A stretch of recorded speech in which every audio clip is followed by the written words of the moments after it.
So maggagawa ako ngayon guys ng kinilaw guys. Ito yung dilis. Nilinis ko na, tinanggalan ko na ng buto at ulo. Kailangan sa dilis kasi pag kinilaw, walang buto at ulo guys. Saka walang bituka. Kaya ang gagawin ko dito, haluan ko na ng mga ingredients guys.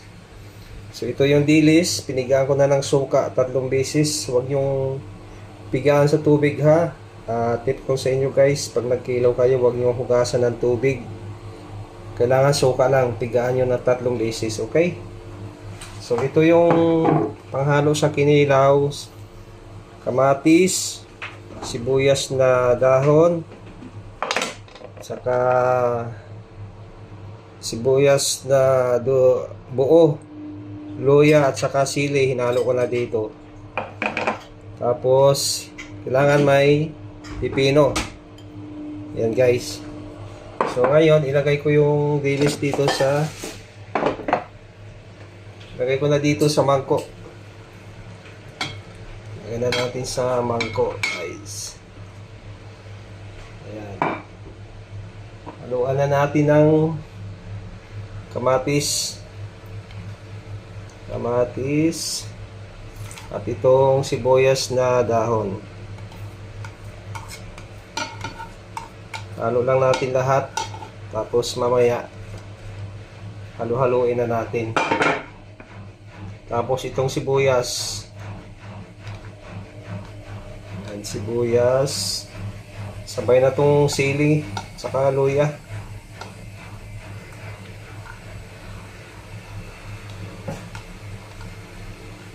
Sabay na yan. Tapos itong pipino, kailangan may pipino para masarap. Yan guys.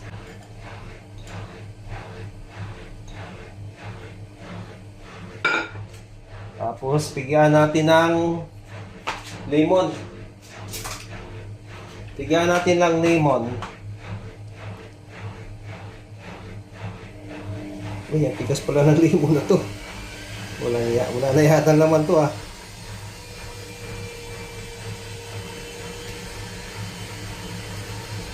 Tigas.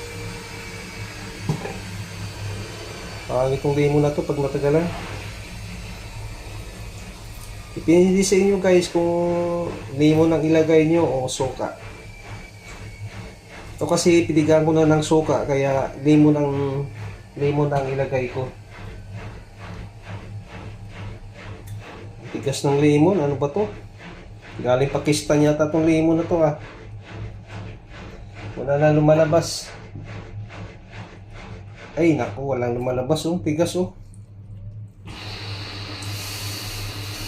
Ang ganda yung isang lemon na ano, yung lime lemon na dilaw na malalaki.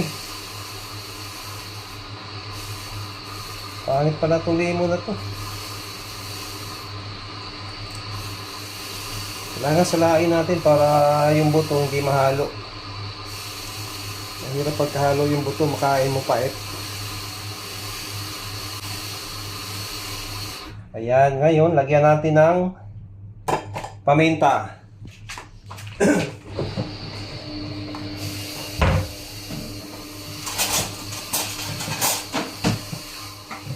Lagyan natin ng paminta para hindi mo malasahan yung langsa ng dilis ba. Yan. Tapos asin.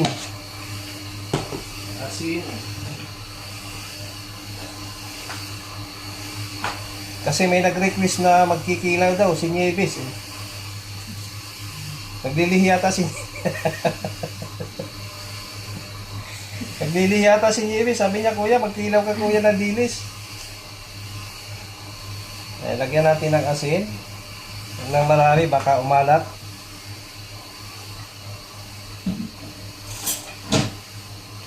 Ngayon, halu-haluin natin para ma-absorb lahat yung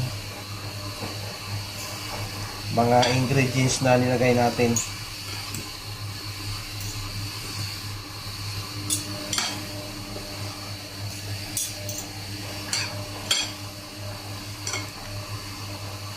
Maliit pa na itong mangkok ko. Naglagdagan yung mga ano. Yung mahal ng dilis ngayon, no? Kalating kilo, 10. Dati, 1 kilo, 10. Marami na. Ito, 20 isang kilo. Grabe.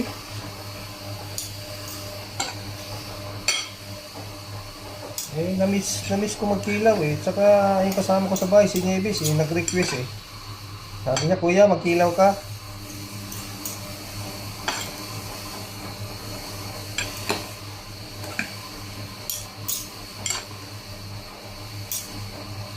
Ayan. Tikman ko nga kung masarap. Tikman natin. Matabang pa. Lagyan pa natin ng asin. Hindi lang yun. Hindi lang. Uy, nagaglag.